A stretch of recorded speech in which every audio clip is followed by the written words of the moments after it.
الحمد لله حمدا كثيرا طيبا مباركا فيه مباركا عليه كما يحب ربنا ويرضى. اللهم صل على سيدنا محمد النبي المليح صاحب مقام العلا واللسان الفصيح وعلى اله وصحبه وسلم تسليما.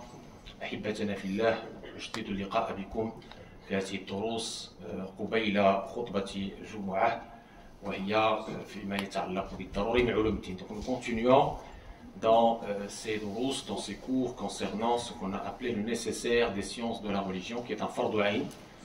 Donc l'apprentissage est une obligation individuelle pour chaque mukallaf. Et comme on avait promis, اليوم باب صلاة الجمعة وهو آخر باب في كتاب الصلاة. Donc aujourd'hui c'est la prière du vendredi, l'office du vendredi, qui est le dernier chapitre dans le grand chapitre, le dernier thème dans le grand chapitre de Salat. Et après, comme on a déjà vu Siyam, on va voir Zakat, Inch'Allah, et ça tombe bien avec la nouvelle année de l'Hégire 1447. إذن يقول عزام قائل بعد أعوذ بالله من الشيطان الرجيم: يا أيها الذين آمنوا إذا نودي للصلاة من يوم الجمعة فاسعوا إلى ذكر الله وذروا البيع. فاسعوا إلى ذكر الله وذروا البيع ذلكم خير لكم إن كنتم تعلمون. فإذا قضيت الصلاة فانتشروا في الأرض وابتغوا من فضل الله واذكروا الله كثيرا لعلكم تفلحون. الآيات. Donc l'office du vendredi est le verset coranique qui porte le nom Jumu'ah, qui déclare: ô vous qui avez cru, quand on appelle à la prière du vendredi, hâtez-vous vers l'évocation d'Allah, la prière, et laissez de côté le commerce. Cela est bien meilleur pour vous si vous saviez. Cela est bien meilleur pour vous si vous saviez. Une fois la prière terminée, alors répondez-vous sur terre, recherchez quelque effet de la générosité d'Allah et évoquez abondamment Allah. Ainsi, vous récolterez le succès. Quand il voit un commerce ou un amusement, il te quitte. Il te quitte pour cela en te laissant en pleine prière. Dis: ce que Allah détient auprès de lui est bien meilleur que l'amusement et que le commerce. Et Allah est le meilleur des dispensateurs des biens. Sadaq Allah al-Azim. Donc, هذا الآية الكريمة اللي كتعطينا الحكم ديال صلاة الجمعة. Donc c'est avec ce verset coranique que nous comprenons le hukm, le statut légal de Salat al-Jumu'ah. Donc, c'est une obligation individuelle, ayn, fardu ayn, pour chaque individu musulman, homme. Il n'est pas obligatoire pour les femmes, comme on l'a vu pour les prières, enfin la prière en groupe, qui est sunna pour les hommes. D'accord? والحديث اللي هو دليل عندنا: لا تمنعوا إماء الله مساجد الله وصلاتهن في بيوتهن خير لهم. ثم لا تمنعوا إماء الله مساجد الله وصلاتهن في بيوتهن خير لهم. صفة عامة الصلاة في المسجد هي مش واجبة ومش مسنونة على النساء، معروفة مفهومة؟ الحمد لله. لا تمنعوا، n'empêchez pas les femmes d'aller vers les mosquées, nous dit le prophète sallallahu alayhi wa sallam. N'empêchez pas, c'est un ordre, n'empêchez pas les femmes d'aller vers la mosquée, nous dit le prophète sallallahu alayhi wa sallam, vers les maisons d'Allah, buyut Allah, mais leur prière chez elles est meilleure pour elles, c'est-à-dire c'est plus méritoire, plus de mérite. Contrairement aux hommes, c'est la prière dans la mosquée qui est sunna, alors que la prière du vendredi en groupe dans la mosquée, c'est une farida pour, donc, qui?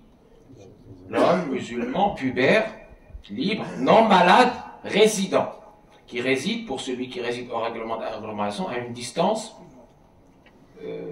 inférieure ou égale à environ 5-6 km. وهذا قول الناظم: فصل بموطن القرى قد فرضت صلاة جمعة بخطبة تلت بجامع على مقيم من عذر حر قريب بك فرسخ ذاكر. الفرسخ من العشيرة الملكية كيشرطوها بالفرسخ. et leur argument est solide, puisque à l'époque du prophète alayhi salatu wassalam, il y avait cette distance qu'on appelle l'éloignement, qui permettait de ne pas assister à cette prière. C'était une excuse, c'est une raison valable pour ne pas assister si il y a un éloignement, il est estimé ici avec un minimum de farsakh. D'accord? Alors c'est le hadith de Aïcha qui est cité dans le Bukhari, que certains venaient assister à la prière du vendredi de leur maison à Médine et des autres villages autour de Médine, éloignés de 2-3 milles de la mosquée. Ils étaient en sueur et touchés par la poussière. Donc certains venaient pas, ce qui veut dire qu'elle n'était pas obligatoire pour cette distance. C'est comme ça que les Malikiya ont déduit le hukm par rapport à al-ba'id, celui qui est éloigné. Zéro. On cite parmi les excuses légales donc, pour ne pas y assister, le voyage. Le voyage. Ah, mais ça là, le malade aussi. La maladie qui rend difficile et pénible d'assister à cette prière, ou celui qui assiste à un malade proche.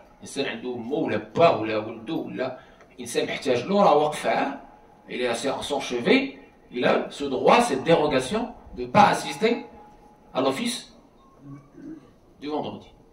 C'est les mêmes pour moi. Ou celui, donc, autre excuse, comme j'ai dit, qui habite hors d'agglomération, se tient à la prière et qui est loin de la mosquée de cette agglomération d'une cité supérieure à 5 km, le farsakh, donc avec cette estimation où il y a divergence entre les savants. Ensuite,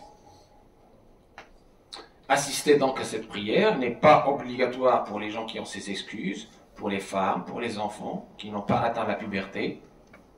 Mais s'ils assistent à cette prière, cela est valide et ils auront le mérite. S'ils assistent quand même, ils auront le mérite. Ils ne sont pas obligés, mais s'ils assistent, ils auront le mérite. D'accord? C'est pour ça qu'on distingue ce qu'on appelle déjà des conditions de validité, shurut sihha, de la prière du vendredi, qui sont au nombre de 5. On doit retenir. خمسة ديال شروط الصحة عندنا في صلاة الجمعة. خمسة. نعقلوا عليها. الشرط الأول. Première condition de validité. الصحة. On ne parle pas des conditions d'obligation. Tout à l'heure, on a vu les conditions d'obligation. Elle est obligatoire pour qui? Elle est fardu ayn pour qui? On a vu. الرجل اللي هو بالغ ذكر ما عندوش العذر ماشي مسافر إلى آخره ما بعيدش كذا واجب عليه. واللي ترك ثلاث جمعات تهاونا وكذا طبعا الله على قلبه. Et celui qui n'a pas d'excuse et qui rate le vendredi commet un grave péché, bien sûr. Très grave péché. D'accord? Parce que c'est une obligation. L'obligation. Mais là, on aborde ici les 5 conditions de validité. Shurut as-sihhati. Première condition, l'istitan. L'istitan. Ça veut dire quoi l'istitan? Ça veut dire habiter dans un quartier, dans une ville, dans un village, où il y a des constructions.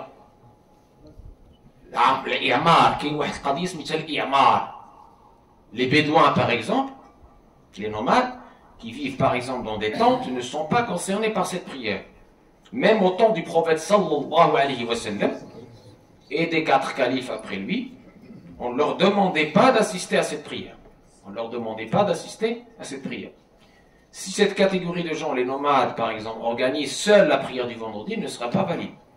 Si ces personnes sont proches d'une localité, d'une agglomération où se situe cette prière, où se fait cette prière, ils devront y assister bit-tabaïya, avec les habitants qui organisent. D'accord?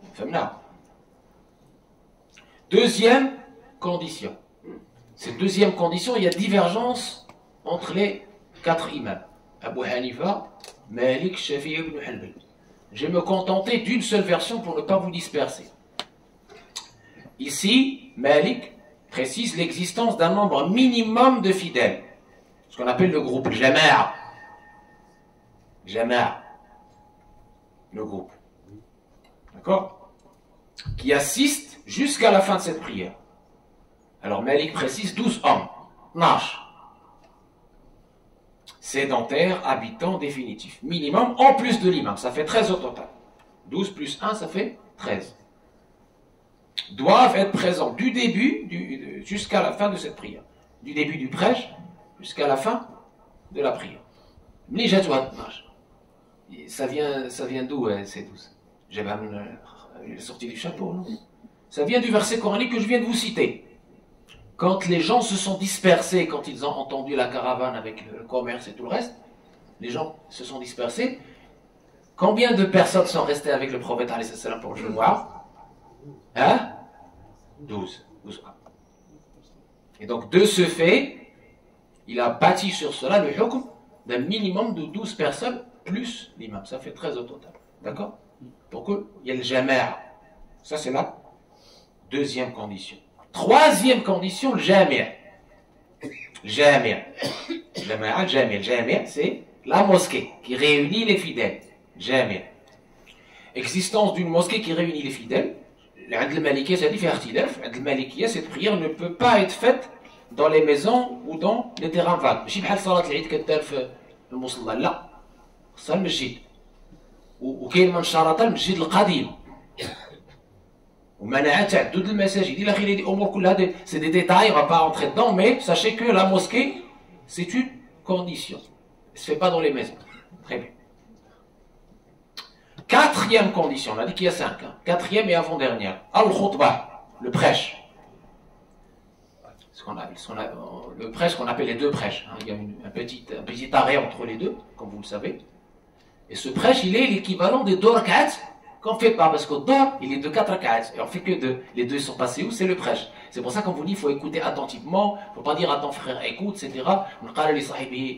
أنصت الإمام ويخطب إذا قلت لصاحبك أنصت الإمام ويخطب يوم جماعة فقد لغوت ومن لغى فلا جمعة له ومن الصلحة فقد لغى إلى آخره. C'est très important d'écouter attentivement parce que c'est l'équivalent de la prière, l'équivalent des 2 rak'at de la prière. On a le prêche. Alors ils ont divergé sur ce prêche. Évidemment, il doit être fait à voix haute. Il doit être fait à voix haute. D'accord? Bien sûr. Et il ne peut pas être fait avant le temps légal de la prière عند المالكية. ولكن عند الحنابلة, le temps du Jumu'ah, il peut être avancé comme le temps de la prière de l'Eid.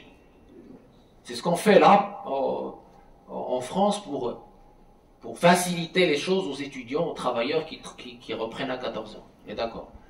Mais le prêche, il doit commencer après le temps légal, pas avant. هو داخل يكون داخل في الوقت، ماشي خارج الوقت، ماشي قبل الوقت ودير الصلاه في الوقت، لا ديزاج. Le prêche ne peut pas être fait avant le temps légal de la prière. Il doit être fait en présence du groupe que j'ai cité, le minimum, d'accord? Et il doit être fait sous la forme de ce que les Arabes appellent proprement khutbah. Il n'y a pas de conditions. Certains savants disent oui, il faut une ayah, un verset qui va parler de la piété, qui va dire aux gens faites quelque chose, ne faites pas quelque chose, etc. Chez le Malikiyya, il s'agit d'un prêche, même 30 secondes.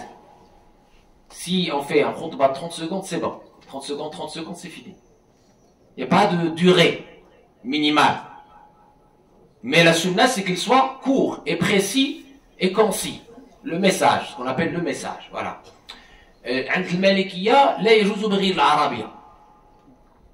Le prêche, il doit être en langue arabe pour le Malikiyya. Pour le Hanaf, il autorise le fait de le faire dans une langue autre que l'arabe, que les fidèles comprennent. Donc nous, ce qu'on a fait ici en France, on a, alhamdoulilah, fait le prêche bilingue pour que, alhamdoulilah, tout le monde comprenne. Il y a une phrase en arabe, une phrase en français. Il y en a qui font la première partie en arabe et la deuxième, c'est sa traduction. Alhamdoulilah, il n'y a pas de souci. L'essentiel, c'est qu'on suit une des écoles reconnues, on suit un avis de l'ulama, de savants, et le maqsoud, c'est que les gens, l'objectif final, c'est que les gens comprennent et que le message de la semaine soit transmis, hein, et que ce soit utile et constructif et bienfaisant, etc., etc. Très important. Et la 5e condition, bien sûr, l'imam. Présence d'un imam qui prêche et dirige cette prière. Il doit être obligatoirement libre, résident, non voyageur et non de passage.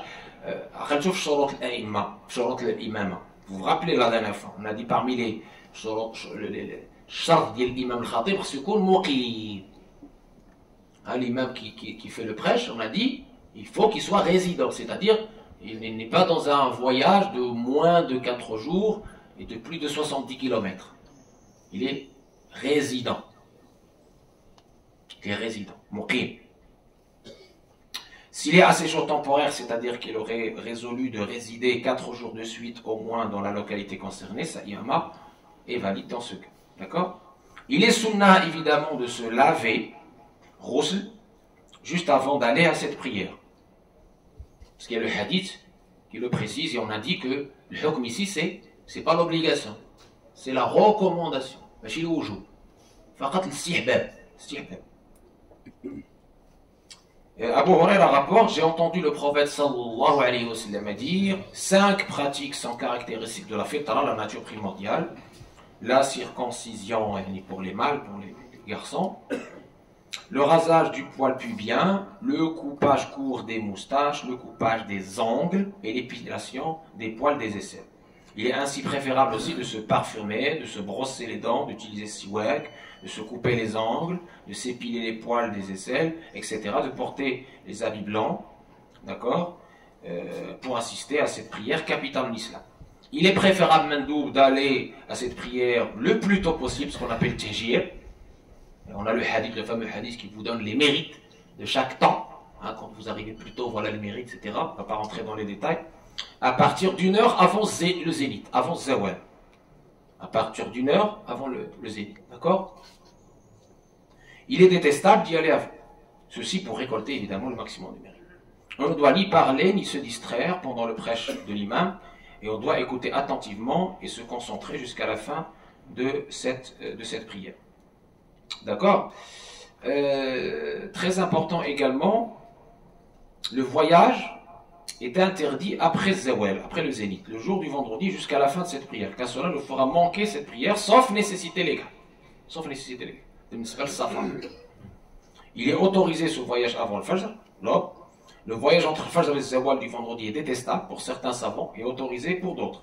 Si la personne va quand même pour pouvoir y assister en chemin, il sait qu'il va pouvoir y assister en chemin, là ce voyage est autorisé selon les savants.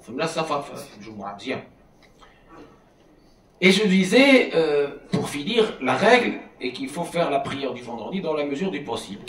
Et qu'il ne faut pas essayer de se trouver des prétextes qui ne sont pas fondés. En effet, le prophète nous dit, celui qui par négligence renonce à 3 prières successives du vendredi, Allah posera un sceau sur son cœur. Et aussi quelque chose qui est mal connu, que je me permets de préciser, de rappeler pour celles et ceux qui ne le savent pas. Le Malikiya pense qu'il est non souhaitable, de prendre le vendredi comme jour férié, de ne pas travailler ce jour-là. C'est pour ça que vous voyez dans les pays du Maghreb, enfin certains pays du Maghreb, on travaille le vendredi. On prend juste comment on appelle ça, 2 ou 3 heures pour pouvoir accomplir la prière du vendredi. Pourquoi il dit ça? Parce qu'Allah nous dit dans le Coran, si la prière se termine, alors allez chercher les bienfaits d'Allah.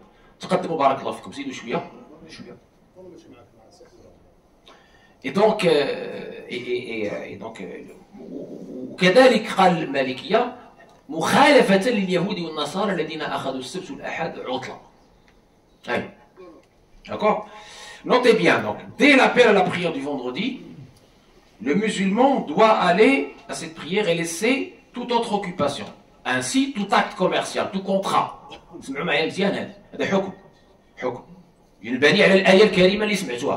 C'est un hukm qui est basé sur le verset que vous avez entendu. Les savants disent, tout acte commercial, contrat de vente, établi par les musulmans, devient illicite et invalide en pays de l'islam. Dès l'appel à la prière du vendredi, l'appel qui précède le prêche, et jusqu'à la fin de cette prière. Ceci pour les personnes qui doivent accomplir la prière du vendredi, qui n'ont pas d'excuse légale. Donc, prier en groupe pour la prière du vendredi est une obligation individuelle dans les cas qu'on a précisé, fardu ayn. Ceci est sunna pour les autres prières obligatoires. La prière en groupe dépasse en mérite la prière individuelle de 27 degrés. Comment rattraper, on a vu comment rattraper si on a raté les 2 rak'at. On a vu dans le chapitre du rattrapage, ça va bon. Et dernière chose, certains quand ils voyagent au Maghreb, ils trouvent qu'ils font 3 adhan. On est d'accord? 3 adhan pour le vendredi. Ça, c'est pas une bid'a. Ça, c'est Sayyiduna Uthman, dans ce que rapporte Bukhari dans son authentique. Sayyiduna Uthman, qui est un grand calife, 3e calife de l'islam, qui a ajouté le 3e adhan parce que les musulmans sont devenus très nombreux à Médine. Et donc, le Bukhari rapporte que Uthman a demandé qu'on fasse le 3 appels à la prière du vendredi pour rappeler les gens. Et ce adhan a été fait à Zawra. Au Zawra, au Mawdi'i fil Madina. Jusque-là, c'est bon? Et donc, juste, vous le savez avant de donner la parole au Mu'addin, comme vous le savez, alhamdoulilah, on est rentré dans la nouvelle année 1447. D'accord? Et à chaque fois, il y a des questions relatives notamment à la zakat, d'accord, qui nous interpellent et qui sont vraiment pour nous essentielles. Et donc on va d'abord, avant de répondre à cette question, je réponds à une question rapide. هذا اللي قال لك سيدي لا جا الجمعه غيمشي له رزق. فهمتي؟ شكون هو الرزاق؟ الله عز وجل هو الرزاق. قال العلماء عجبنا لابن ادم يتعبوا ما كنقولوش يجتهدوا هذاك مزيان، السعي راه واجب. يتعبوا فيما ضمن له، يعني الرزق، ومن دابة الله على رزقها، ولا يعملوا لما لم يضمن الله الجنة. ما ضمنهالكش ربي الجنة، قال لك كلشي غيدخل، لا خصك تسعى عليها. فهمنا؟ مش هذا انسان بعقله، هذا ماشي بعقله. Donc les savants ont dit par rapport à celui qui a peur de manquer sa subsistance, par rapport à la prière du vendredi, il dit bizarre, il y a des gens qui vont se tuer à la tâche pour le travail. Ok, ils se tuent à la tâche pour le travail. Et sachant que rizq, c'est Allah qui te l'a assuré. Évidemment, on ne parle pas du tawakkul ici, on parle du tawakkul, il faut faire l'asbab, mais c'est Allah qui te l'a assuré. Et quand il s'agit d'agir pour le paradis, il se dit, bon, c'est pas grave. Alors que le paradis, c'est pas sûr. Il faut bosser. Il faut compter sur Allah, il faut bosser. هذا هو اللي بغينا نقولوا ان شاء الله.